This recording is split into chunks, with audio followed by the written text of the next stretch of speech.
కామకోటి గారి ప్రవచనం. వారిని ప్రవచనం అందించవలసిందిగా కోరుచున్నాం. వాసుదేవ మాస్టర్ వి నమస్కారం. ఈరోజు జీవితంలో మర్చిపోలేని రోజు. తాతగారిని స్మరణ చేసుకుంటున్నాం, గుర్తు చేసుకుంటున్నాం. తెలియని వాళ్ళకి తెలియపరుస్తున్నాం తాతగారి గురించి. వాళ్ళకి తెలియపరచటం కంటే మనం ఒకసారి నెమరు వేసుకుంటున్నాం. ఆ మహానుభావుడు నిరంతరం యోగంలోనే ఉండేవారు. 10 మంది ఆయన చుట్టూ ఎప్పుడూ 20 మంది ఉండేవాళ్ళు. ఆ ప్రేయర్ టైంలోనే అందరూ కళ్ళు మూసుకొని కూర్చునేవారు. కానీ ప్రేయర్ అయిపోయిన తర్వాత ఆయన దారి ఆయనదే, వీళ్ళ దారి వీళ్ళదే. ఆయన దానిలోనే ఉండేవాడు. వీళ్ళు స్పృహతోటి ఆయనకి సంబంధం లేని విషయాలు, లోకాభిరామాయణాలు, అనేక విషయాలు తర్కం చేసుకుంటూ ఉండేవాళ్ళు. వీళ్ళు ఏం మాట్లాడుకుంటున్నారో ఆయనకేం తెలియదు.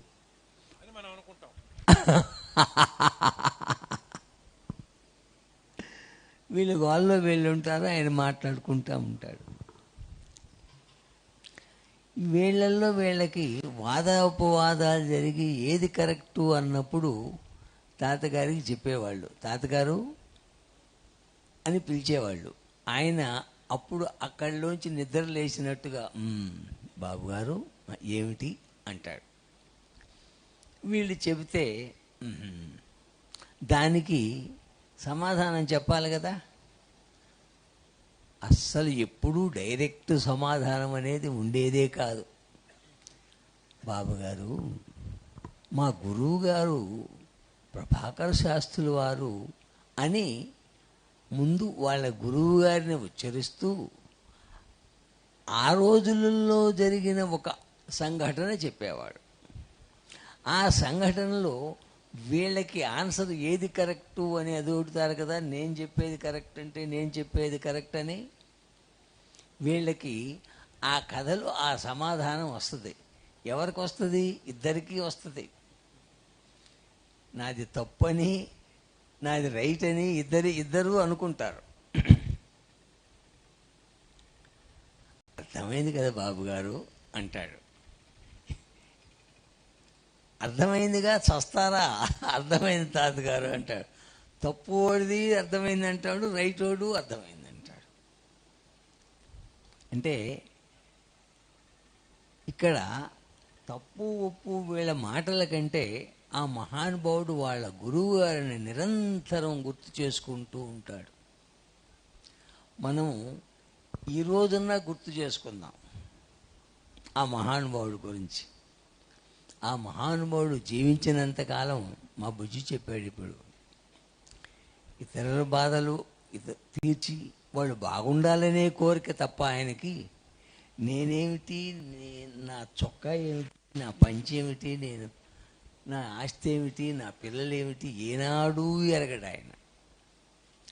ఆయన ఆస్తి ఏమిటంటే ఒక గుడ్డ సంచి ఉండేది. ఆ సంచిలో ఒక ధోవతి, ఒక ఉత్తరీయం, ఒక చొక్కా, ఒక బనీను వేసుకునే కాక ఎక్స్ట్రా ఒకటి ఉండేవి. 4 టంకుల ఇన్నర్లు ఉండేవి. బ్రష్ ఉండదు. బ్రష్ పళ్ళు తోముకోవడానికి పళ్ళు లేవు కదా. పెన్నులు 4 ఉండేవి. ఒక పుస్తకం ఉండేది, తోక పుస్తకం. ఎవరింట్లో ప్రేయరు, ఏ ఊర్లో ప్రేయర్ జరిగితే ఆ ఇంట్లో వాళ్ళ ప్రేయర్ జరిగినట్టుగా ఎవరెవరు ఆ ప్రార్థనా సమావేశాలకు వచ్చింది రాసుకుంటూ ఉండేవాడు. ఇల్లు వదిలిపెట్టి 36-37 సంవత్సరాలు దేశంలో ఎక్కడెక్కడ బాధలు ఉన్నాయో, ఎవరెవరు బాధపడుతున్నారో వాళ్ళ కాడికి పోయి ప్రార్థన చేసి ఆ పంచదార పెట్టి ఆ విభూది పెట్టి వాళ్ళకి తగ్గించుతూ ఉండేవాడు ఆ మహానుభావుడు.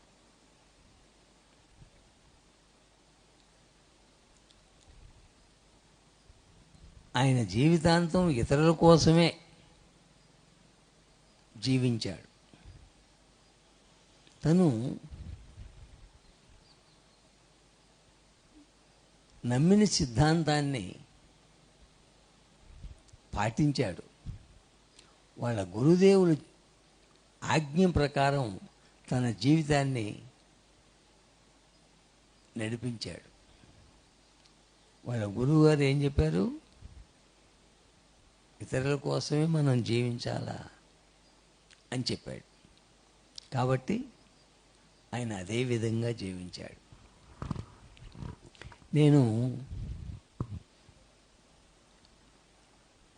ఒక ప్రేయర్ హాల్ కట్టుకుంటాను తాతగారు అని అడిగా. నేను అని అనకూడదు. అది ఎందుకు అడిగానో తెలియదు, ఎందుకు అడగాల్సి వచ్చిందో తెలియదు, ఎప్పుడు అడగాలని కూడా తెలియదు. నాకు తెలియకుండానే అడిగా. నేను ఒక ప్రేయర్ హాల్ కట్టుకోవాలి తాతగారు అని నేను అడిగాను.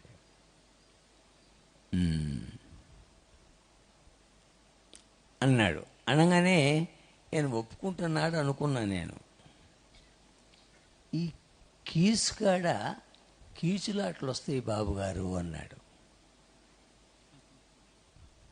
ఎప్పుడు వస్తాయి? ఆ ప్రేయర్ హాల్కి కొంత ధనం కూడిన తర్వాత ఈ కీస్ కార్డ్ నా దగ్గర ఉండాలంటే నా దగ్గర ఉండాలని కీసులాట్లు వస్తాయని ఎప్పుడు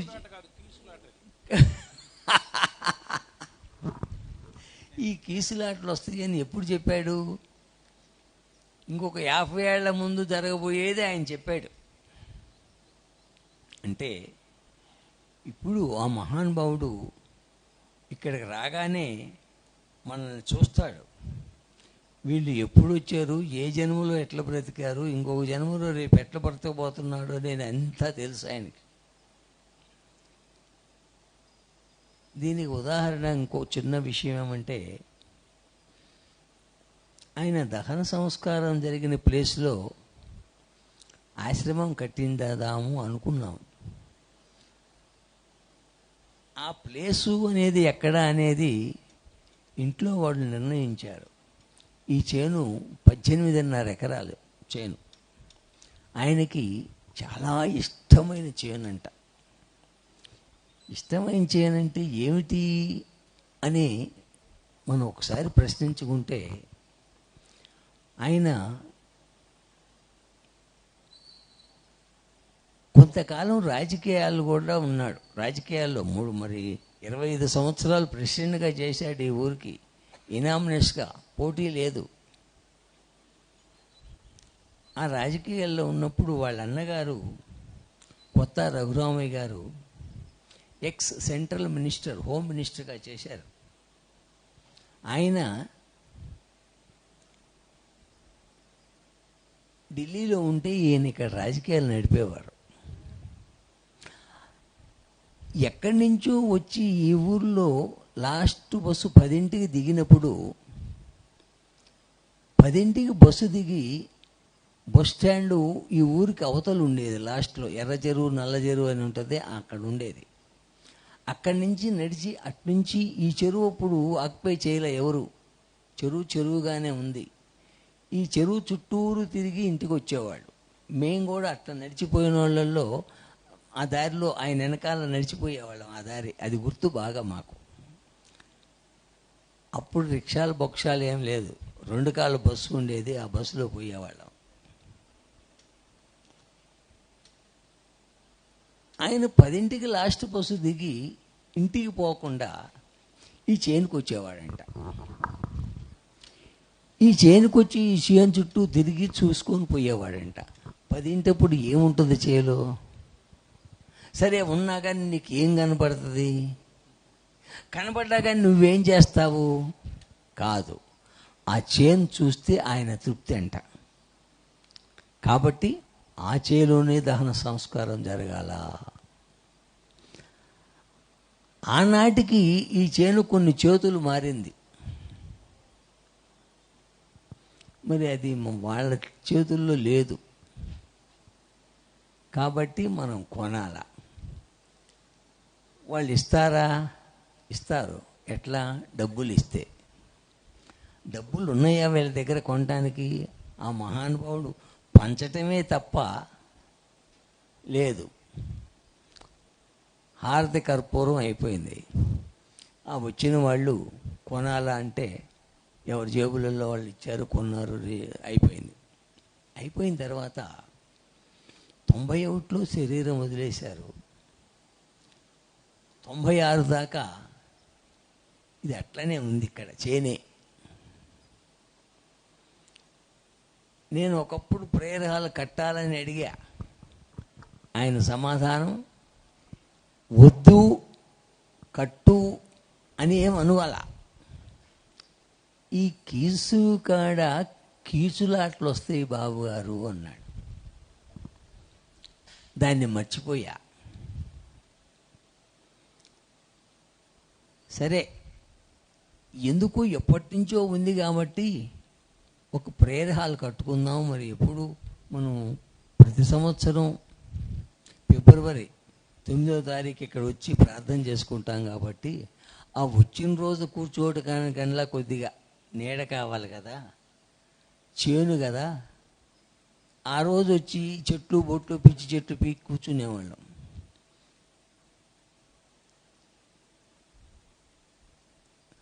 ఒక చిన్నది కట్టుకుందాం అనుకొని తాతగారి బామ్మర్ది, ముందు మేనల్లుడు, తర్వాత బామ్మర్ది, తర్వాత ఇయ్యంకుడు, ఇంకోటి ఏందే అల్లుడు, మేనల్లుడు, బామ్మర్ది, అల్లుడు, వియ్యంకుడు. 4 బిరుదులు ఉన్నాయి ఆయనకి, శ్యామయ్య గారికి.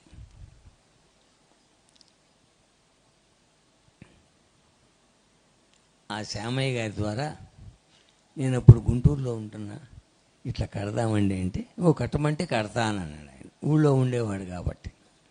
సరే, ఎప్పుడో ఒకప్పుడు ఎంత అయితే అంత డబ్బులు పంపిస్తూ ఉండేవాడిని, వచ్చేవాడిని, చూసుకుంటూ పోయేవాడిని గుంటూరు. మరలా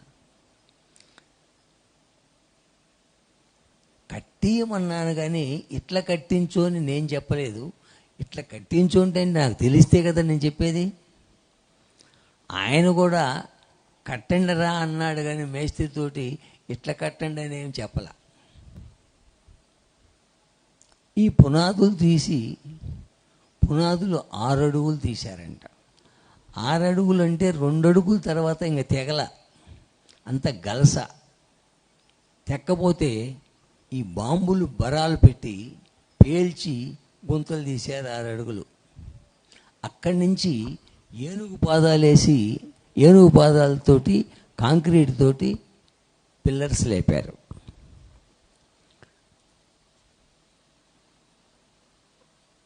ఆ తర్వాత బెల్ట్ పోసారు, కట్టారు. ఇదంతా మనకి తెలియదు, ఆయనకు తెలియదు, ఆయన చెప్పలేదు. మేస్త్రి కట్టినాడు అంటాడు ఈయన. ఇది కట్టిన తర్వాత 96లో మరలా 2021లో ఈ బిల్డింగ్ వచ్చిన జనానికి చాలటం లేదు కాబట్టి 18, 19లో ఎక్స్టెన్షన్ చేయాల్సి వచ్చింది. ఎక్స్టెన్షన్ చేసిన తర్వాత అది చాలటల్లా. అది చాలకపోతే వచ్చిన జనం ఎక్కువ అయ్యి బయట నిలబడి గొడవ చేస్తుంటే, సరే పై ఫ్లోర్ కూడా కింద ఫ్లోర్ లాగానే ప్రేయర్ హాల్ కడదాము.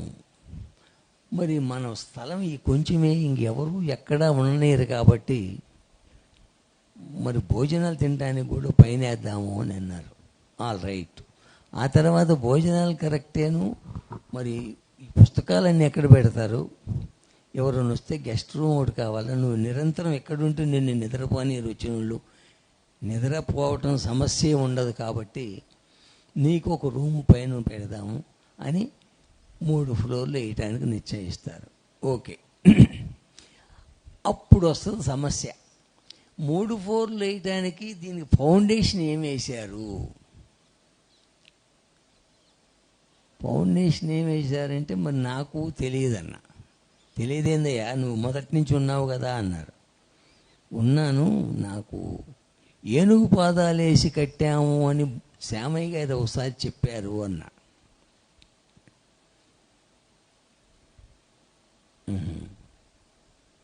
ఈ ఎక్స్టెన్షన్ చేసేటప్పుడు తవ్వినప్పుడు తెలిసిందే మాకు 6 అడుగులు తవ్వినట్టు.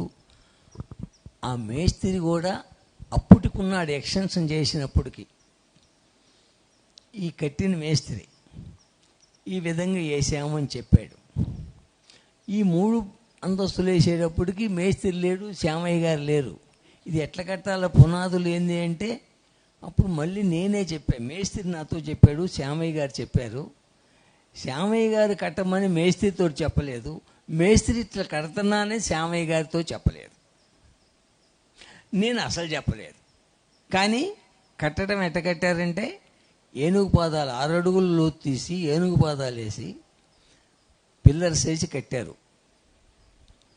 1996లోనే 4 అంతస్తుల భవనం కట్టడానికి సరిపడ్డ ఫౌండేషన్ వేశారు. ఇది ఎవరు చెప్పారు, ఎవరు వేశారంటే ఎవరికీ తెలియదు. ఆ కట్టించుకున్నది ఆయనే, వేయించింది ఆయనే. ఈ విధంగా 21 ఒక 4 25 26 సంవత్సరాల తర్వాత ఇది ఇంత బిల్డింగ్ అయింది. ఆనాడు ఫౌండేషన్ కావాలంటే కుదరదు కాబట్టి బాబుగారు ఏనుగు పాదాలు వేసి 6 అడుగులు తవ్వి పక్కా ప్లాన్ తోటి కట్టించాను బిల్డింగ్. ఆ మహానుభావుడికి 26 సంవత్సరాల ముందే తెలుసు ఇది బిల్డింగ్ ఇంత అవుతుంది అని. అందుకని ఆయన అట్లా కట్టించుకున్నాడు. అది కూడా ఈ విషయం అంతా కూడా నాకు ఎప్పుడు నేను ఒకసారి వెనక్కిపోయి చూడలా. నిన్నెందుకో ఏదో మాటల్లో గుర్తొచ్చింది. 26 సంవత్సరాల ముందే ఆయన ఈ విధంగా ప్లాన్ వేసి కట్టాడు. ఈ ఫస్ట్ బిల్డింగ్ కట్టేటప్పుడే 96లో అక్కడ 3 వేప చెట్లు మొలిచినాయి. 3 వేప చెట్లు చాలా బాగున్నాయి. బాగుంటే వాటికి ఈ ఎండలో కూర్చోవలసింది వస్తే నేను ఈ వేప చెట్లను పెంచితే నీడ ఉంటుంది కదా అని పాదులు చేసి అక్కడ బావి ఉండేది. తాతగారి 2వ కుమారుడు సూర్యం గారు వాళ్ళ భార్య పుష్ప శరీరం వదిలేస్తే ఆమె గుర్తుగా అక్కడ బావి తవ్వించేవాడు. ఆ బావిలో నీళ్లు తోడి ఆ చెట్లకు పోసేవాడిని. పోస్తే ఈ పెద్ద అయిన తర్వాత మన చేతులు ఇప్పుడు వాటేసుకుంటే 2 మనుషులు వాటేసుకోవాలి, అంతలా పోయింది ఒకటి. ఆ 3 చెట్లుని అందరూ పెంచుతారు ఇళ్లల్లో. చెట్లు పెంచని వాళ్ళు ఎవరు లేరు. కానీ ఆ మహానుభావుడు పెంచిన చెట్లు ఒకటి సి అని వచ్చింది. కరెక్ట్గా ఈ చెట్టు పెరిగి ఈ విధంగా పోయి ఆ బిల్డింగ్ సెంటర్లోకి ఆనింది సి. 2వ చెట్టు వి, 2 చీలింది, 2 కొమ్మలు వచ్చి వి వచ్చింది. చూడండి ఒకటి కనపడుతుంటుంది వి. 3వ చెట్టు లిఫ్ట్కి వెనకాల ఉంది, అది వి, 2 కొమ్మలు అవి కూడా సివివి అని వచ్చినాయి. మనం ఏమన్నా పెంచి అట్ట చేయగలమా? చెట్టును కూడా ఏ విధంగా ఉంటే బాగుంటుందో, ఏ విధంగా ఉండాలో ఆ విధంగా చేసిన మహానుభావుడు ఆ మహానుభావుడు. ఏదైనా చేస్తాడు ఆయన. చెట్టుని చేస్తాడు, ఆ కుర్చీని చేస్తాడు. ఇవన్నీ చేసినప్పుడు మనిషిని చేయలేడా? ఆ మహానుభావుడు ఏది చేయాలంటే అది చేసేవాడు. ఆ మహానుభావుడు అందరికీ వచ్చిన వాళ్ళకి వాళ్ళ బాధ ఏందో ఆయనకు తెలిసేది. చూసేవాడు. ఒకళ్ళకి మెడమేన రాసేవాడు, బొట్టు పెట్టి మెడమేన రాసేవాడు, బొట్టు పెట్టి ఒకళ్ళకి పొట్టకు రాసేవాడు. ఏం తాతగారు వాళ్ళకి మెడకు రాశారు, వీళ్ళకి పొట్ట మీద రాశారు, వాళ్ళకి వీపికి రాశారు, వాళ్ళ ప్రాబ్లం అక్కడే ఉంది బాబు గారు అనేవాడు. ఆయనకి మీకెట్ట తెలుసు? నాకు ఆ ప్రాబ్లమే కనపడుతుంది బాబు గారు అన్నాడు. వాళ్ళకి ఆయన మహానుభావుడికి ఆ ప్రాబ్లంతో, ఏ ప్రాబ్లంతో వాళ్ళు బాధపడుతున్నారో ఆ ప్రాబ్లం తగ్గించటమే ఆయన జయం. అందుకోసమే ఉన్నాడు. ఆయన బొట్టు పెట్టిన తర్వాత ప్రసాదం పంచదార కూడా పెట్టేవాడు. ఈ చిన్న చిన్న పంచదార ఆయన పనికిరావు. తాంబూలం పెట్టేవాళ్ళు. తాంబూలం నిండా పంచదార ఉండేది. ఇట్లా పంచదార తీసుకునేవాడు, చేతుడు పెట్టేవాడు. ఆయన ఆజానుబాహుడు, 6.5 అడుగులు ఉండేవాడు. ఈ చెయ్యి ఎట్టంటే ఆడదాకపోయేది.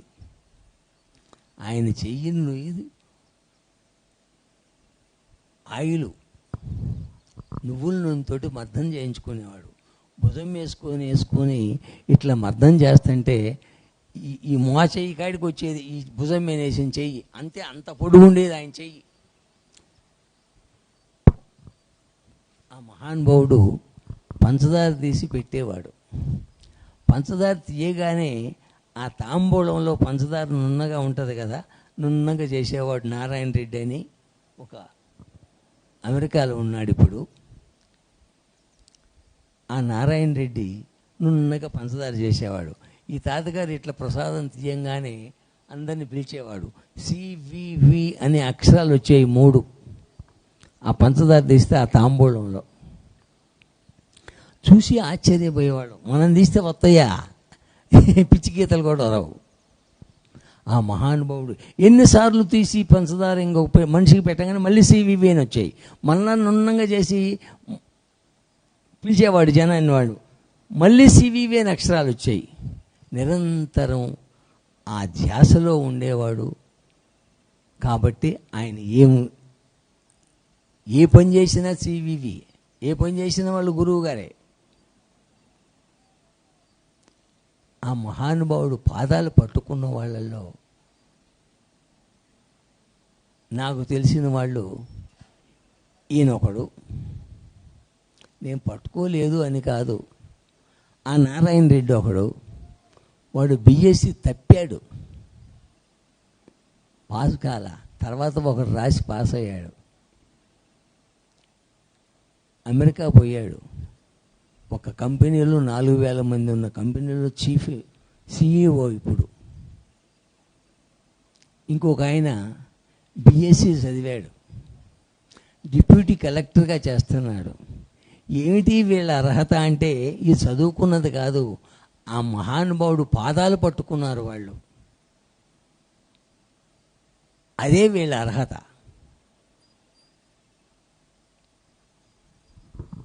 శ్రీ వెంకటేశ్వర మంగళాశాసనంలో ఒక శ్లోకం ఉంటుంది. ప్రాయస్వ చరణౌ పుంసాం శరణ్యత్వేణ పాణినా కృపయా దిశతే శ్రీమద్వేంకటేశాయ మంగళం. అంటే ఏమిటి? ఇప్పుడు ఇక్కడ వాడు కైలాస అక్కడ నిలబడి ఎవడో పోతున్నాడు, నన్నే అనుకో, రే నా కాళ్ళకు దండం పెట్టా, నన్ను పిలిచాడు అనుకో, వాడు పొగరెక్కింది రా అంట. నేను వాడు వచ్చి అక్కడ నిలబడి నేను అటు పోతున్న వాడిని పిలిచి నా కాళ్ళకు దండం పెట్టరా అని నన్ను పిలిచాడు అనుకో, వాడు పొగరెక్కింది రా అంట. కానీ ఒక్కడట్ట పిలుస్తాడట, వాడు రే ఎక్కడికి రాబోతున్నావు, ఇదిగో ఇవి నా కాళ్ళు దండం పెట్టరా అంటట. ఎంత దయండి ఆయనకు, ఆయన కాళ్ళు ఆయన చూపించి దండం పెట్టమని పిలుస్తున్నాడు. ఎంత దయతో చెబుతున్నా. ఆ శ్లోకానికి అర్థం అది. ప్రాయ స్వచరణౌ పుంసాం, ఇవి తప్ప నీకు వేరే శరణు లేదురా, శరణ్య త్వేణ పాణిన అని తన పాదములకు దండం పెట్టమని తనే చూపిస్తూ ఉంటాడట శ్రీ వెంకటేశ్వరుడు. మీరు కావాలంటే చూడండి. ప్రాయ స్వచరణౌ పుంసాం శరణ్యత్వేణ పాణిన కృపయా దిశతే. అట్ట ఆయన తన పాదములకు దండం పెట్టండిరా అని చూపిస్తున్నాడంటే ఎంత దయండి. వీడేమో దండం పెట్టాలనిపిస్తే పొగరా అని పిలుస్తావు, వాడికేమో ఎంత దయతో చూపిస్తున్నాడండి. ఏం చెబుతాడు శ్రీ వెంకటేశ్వర మంగళాశాసనంలో? కృపయా దిశతే శ్రీమద్ వెంకటేశాయ మంగళం. నేను మా తాతగారికి చెప్పేవాడిని, మీకు దండం పెడుతున్నారంటే చాలామంది చాలా గొప్పగా చెబుతున్నారు అనుకోని, పురాకృత విశేషం వీడికి తెలుసా. ఇక ఇప్పుడేం జరుగుతుందో తెలియదు కానీ ఓ ఎన్ని జన్మల పుణ్యం అనండి అంటాడు. ఒట్టి దొంగ దగాకోర మాటలు. మీ దయ వల్ల మీకు దండం పెడుతున్నామండి అనేవాడిని నేను వాస్తవం.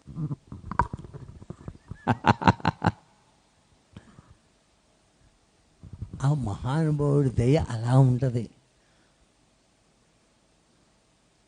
మనం చేయాల్సిన పని ఏమిటంటే ఆయన పాదాలు పట్టుకోవటమే. ఆయన ఏం చేయాలో అది చేస్తాడు. ఈ పాదాలు పట్టుకునే దాంట్లో కూడా ఇంకో ఫ్రెండ్ ఉన్నాడు. అప్పుడు తాతగారి దగ్గర చాలామందిని తిరిగేవాళ్ళం. ఆయన ఎటుపోతే అటే పోయేవాళ్ళం. రైలు ఇంజను పోతూ ఉంటే వెనక పెట్టెలన్నీ పోతూ ఉంటాయి, చూశారు కదా. అట్లా ఆయన ముందు పోతుంటే అందరం ఉండేవాళ్ళం. తల్లిగా తేంటీగా పోతే ఈగలన్నీ పోయినట్టు. మాలో రాజేంద్ర ప్రసాద్ అనే అతను కూడా ఉన్నాడు. మరి వాళ్ళు వస్తానన్నాడు, ఇంకా రాలేదనుకో. అతను ఏం చెప్పేవాడంటే నాతోటి, రామకోటిరెడ్డి, తాతగారి పాదాలు గట్టిగా పట్టుకోవాలి మనం. సరేనండి. సరే కాదయ్యా, మనం పట్టుకున్న తర్వాత గాలి కూడా దాంట్లో చొరవటానికి వీలు లేకుండా పట్టుకోవాలి. దాన్ని గట్టిగా అంటారు. గాలి చొరవకూడదు, అట్లా పట్టుకోవాలి మనం అనేవాడు. సరేనండి, అట్నే పట్టుకుంటాననేవాడిని. అది ఉండాలి. ఆయన పాదాలు అటు చూసుకుంటా ఇటు చూసుకుంటా తాదాలు కాదు. ఈ గోర్లు ఉంటాయి, గోళ్ళతోటి తాతగారి గుచ్చటం కాదు. పాదాలు పట్టుకోవాలంటే శరణు వేడటమే. మనకేం కావాలో ఆ మహానుభావుడు ఇస్తాడు. మనకేం కావాలో మనకి తెలియదు. మనకేం కావాలో ఆ మహానుభావుడికి బాగా తెలుసు. మనకేం కావాలో, ఎప్పుడు కావాలో, ఎంత కావాలో ఆయనకు బాగా తెలుసు. బాబుగారు, మీరు ఎవరిని చేయి చేసి అడగవాకండి. నీకు ఎప్పుడు కావాలో, ఎంత కావాలో, ఏం కావాలో నేను ఇస్తుంటానన్నాడు. దండం పెట్టా. అప్పటికి ఇప్పటికీ అదే జరుగుతూ ఉంది. ఆయన ఇస్తూ ఉన్నాడు, నేను చూస్తూ ఉన్నా, జరుగుతూ ఉన్నాయన్నీ చూస్తున్నా. అంతే. వాసుదేవ.